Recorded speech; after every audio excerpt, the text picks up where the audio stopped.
Nah, baik teman-teman, kali ini saya akan menjelaskan video pembahasan soal tentang materi gerak jatuh bebas ya. Oke, langsung aja kita ke soalnya.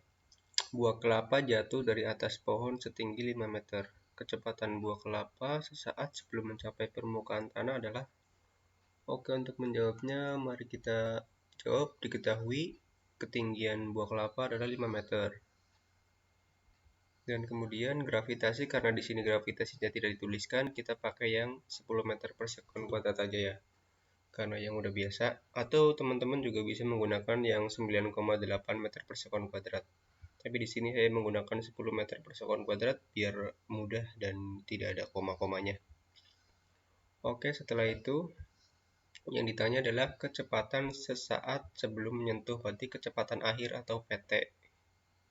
Kata-kata sebelum menyentuh permukaan tanah ini sebenarnya cuma hanya pengecoh bagi kita, jadi kita nggak usah terlalu mempermasalahkan ini ya, sebelum mencapai permukaan tanah gitu ya, jangan terlalu mempermasalahkan. Jadi intinya tuh kecepatan akhir gitu ya, jadi VT gitu. Oke, selanjutnya kita bisa jawab. Nah, persamaan VT kita gunakan VT kuadrat sama dengan 2GH. Ini sebenarnya dari rumus GLBB ya, yang VT kuadrat plus V0 kuadrat, cuman ini karena V0-nya tidak diketahui atau V0-nya kita dianggap 0, jadi kita pakai yang ini aja, VT kuadrat sama dengan 2GH. V0-nya kita nggak cantumin.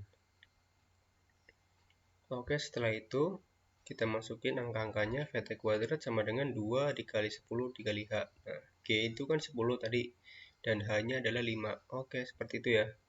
Jadi bisa kita kalikan lagi. Nah, hasilnya adalah 100. Kemudian VT kuadrat di sini kan VT ya. Jadi kalau kita pindah menjadi akar, jadi VT sama dengan akar 100. Nah, maka diketemukanlah VT sama dengan 10 meter per sekon kuadrat. Jadi kecepatan akhirnya adalah 10 meter per sekon kuadrat. Kemudian ada juga contoh soal yang kedua. Buah kelapa jatuh dari atas pohon setinggi 45 meter. Waktu yang dibutuhkan kelapa sampai permukaan tanah adalah, nah, mari kita jawab. Diketahui ketinggiannya 45 meter. Kemudian gravitasinya biasa, kita anggap 10 meter per sekon kuadrat. Yang ditanya adalah waktunya, T. Untuk menjawabnya, kita menggunakan persamaan H sama dengan setengah GT kuadrat. Kalau biasanya yang di GLBB itu kan pakainya S ya. S sama dengan V0T plus setengah GT kuadrat ya.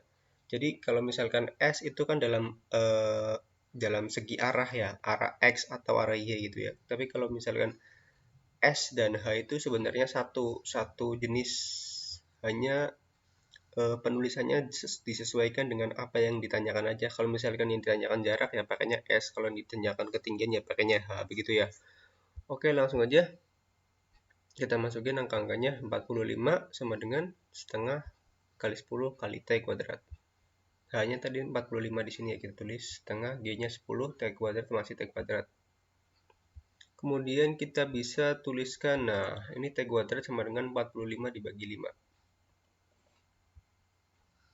Karena di sini kan setengah kali 10 kan 5 ya. Jadi 5 ini setengah kali 10 kan 5. Berarti kita kalau misalkan ini 5, kita 5-nya pindah ke sini ke bawah. Ke bawah sini per, jadinya per 4 per 5. 45-nya jadi kita biar nulisnya enak, T kuadrat sama dengan 45 per 5 gitu ya. Jadi setelah itu kita dapatkan sama dengan 9, 45 per 5. Nah, setelah itu T sama dengan akar dari 9. Nah, biasa ya, T kuadrat itu kan kalau dipindah menjadinya akar. Jadi kita jadi akar 9. Akar 9 adalah 3. Nah, jadi T-nya ketemu 3 detik. Nah, begitu ya. Oke, semoga bermanfaat untuk teman-teman semua. Apabila ada yang ingin ditanyakan, silakan tanyakan pada kolom komentar. Jangan lupa untuk like, share kepada teman-teman juga yang lainnya, biar mengetahui dan lebih paham mengenai soal-soal gerak jatuh bebas. Oke, sekian dan terima kasih. Wassalamualaikum warahmatullahi wabarakatuh.